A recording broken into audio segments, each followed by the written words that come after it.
Welcome to Culture Makers, where faith meets everyday life. I'm your host, Carrie, and today we're going to take a closer look at what shapes a worldview. I don't know about you, but the first time I was asked, what is a worldview? I wasn't really sure. And I don't know, just the way we see the world, I guess, but that could encompass a lot. And so of course I've since then worked on developing one, but recently I've realized I needed a little reality check. So many things so quickly changing in the world today that some of the questions within each worldview that must be answered moved a little bit. And so I thought it would be really good to go through uh, as a foundation with you so that it'll just be a really good place for us to start. And when you think about it, have you ever wondered why you see the world the way you do? I mean, or why certain things just feel right or wrong, or why the same event can be seen differently by different people, like completely differently? Whether we realize it or not, we all have this lens or lenses that we're looking through to see the world. So it's really important because it's the framework that helps us to interpret life and make decisions. It shapes how we think and what we value, and ultimately how we act. And everyone has one, whether it's religious or philosophical or secular, because it's how we make sense of the world and of reality. It's how we function. And so let's explore uh, what every worldview tries to answer, which are those deep questions that seem to be woven into every human heart because we all have them at some point in our lives. They come up and we ask, and it's this longing to understand life and reality. And our worldview is where it all begins. Everything flows from there. And so we're going to see how these questions and answers begin in the mind, but move to the heart, and then ultimately in to our actions in the world, and with real life consequences. And so we'll begin with the four foundational questions. uh, Origin: where did I come from? And what is the source of life and the universe? I mean, is it did it come from chance or chaos? Or was it created by a personal, intelligent, loving creator? And then meaning: why am I here? I remember, I think I was probably, I don't know, I probably asked my mom when I was about 9, or maybe younger, I don't know, but what is the purpose of my life? And is meaning something that I get to invent, or is there something greater that I discover? And then also morality. How should I live? And how do I determine right and wrong? Is morality relative, or is there an objective moral law and a lawgiver that is transcendent, that or who defines good and evil? And then destiny. What happens when I die? Is death the end, or is it a doorway into something beyond this life? And so those are the four big questions that shape every philosophy, ideology, religion, you name it. And how we answer them ultimately determines how we see God, ourselves, fellow human beings, and the world around us. And every worldview operates on three different levels. They're like three concentric circles that interconnect and influence each other. We have the individual, which are our personal beliefs that guide our daily choices and relationships. And then at a cultural level, they are the shared values and moral assumptions that shape everything from art to politics to family life, civic involvement. I mean, all of it.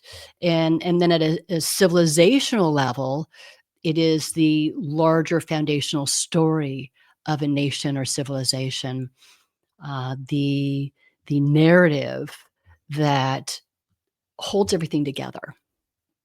And when that story changes, entire civilizations change with it. And we can look throughout history and it bears out. And then even in our modern culture, the Western world is currently being shaken to its core. And and that's something that we'll explore in a future episode very soon. Uh, but it's important to understand that all of these things, all of these questions and answers, they they do have tremendous influence in how we live, and there are three more ultimate questions that determine how we see reality. There's a lot of talk about reality, and you can create your own reality and all of that, uh, but the three biggies are about God. Does he exist? And if he does, is he knowable and engaged? Is he distant and impersonal? Or if he doesn't exist, how do we explain order and our moral awareness and just our existence and just the idea that we come up with about a God? And and then humanity. This is where I really had to look at the questions because we're dealing with a lot of transhumanism today, and we're living in a disembodied technological age. And so really the questions about humanity is, what are we, what does it mean to be human, and what gives us our value? And some say we're advanced animals. Is that true? Or are we image bearers with eternal worth and moral accountability? And then who gets to define human rights and human dignity? And then finally, about nature. Is the universe an accident of unguided matter and energy, or does it reveal design and purpose? And is reality limited by what can be measured? Is it only matter matters? Or does there exist a spiritual dimension beyond the material? And then finally, how should we relate to the world? Should we be consumers or as stewards entrusted by our creator? So those are the questions. And why do they matter? I think we can see. Uh, they are not just an intellectual exercise, although they start there, but they very, very quickly move to the heart. And from a biblical worldview, truth is is not something that we invent. It's something that God reveals and that we discover as he reveals it to us, and it calls for our response. And it's rooted in a person. Uh, Jesus said that I am the way and the truth and the life. And so truth is not just a principle, uh, it's a person. And therefore to seek truth is to pursue Christ himself. And that pursuit becomes very, very personal and deeply devotional. And and so how we answer these questions, they shape our lives, and the culture at its core is the practical expression of what people believe about God, humanity, and the world, that he made. But it all reveals, uh, something. Culture is not the end of the story. It points to something greater, something eternal, that speaks to every human soul. The Czech writer and dissident, uh, Václav Havel spent many years imprisoned for speaking truth under communist rule. He once said that the tragedy of modern man is not that he knows less and less about the meaning of his own life, but that it bothers him less and less. That's pretty deep. I think his words still pierce our modern conscience.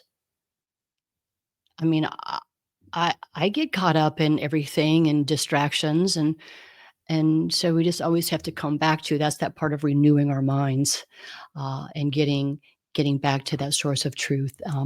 But I think Václav, captured something true about the human heart and what happens when we stop or don't even begin considering life's ultimate questions.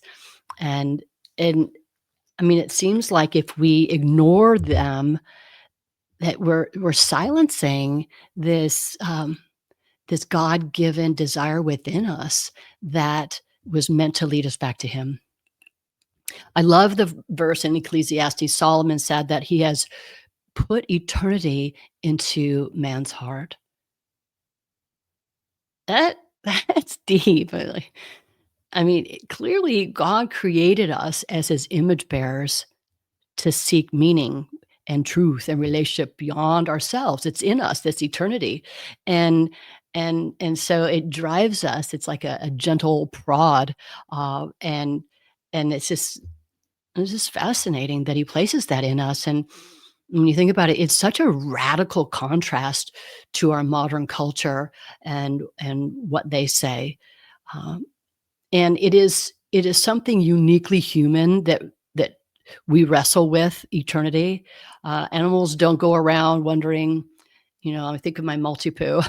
She doesn't wander around going, what is my purpose and what is truth? She is ready and waiting to attack the delivery boxes. That's her purpose in life. So it is really, something that only humans wrestle with. And that restlessness is a is it's like a divine invitation, that that, that God gives us. He put it there so that we would find him. That's how I see it. And then when we look throughout history, I love history, and I just think of some of the greatest minds, some of my favorite, and their search for meaning that brought them home to God. Saint Augustine wrote that, "You have made us for yourself, O Lord, and our hearts are restless until they find rest in you." And it's just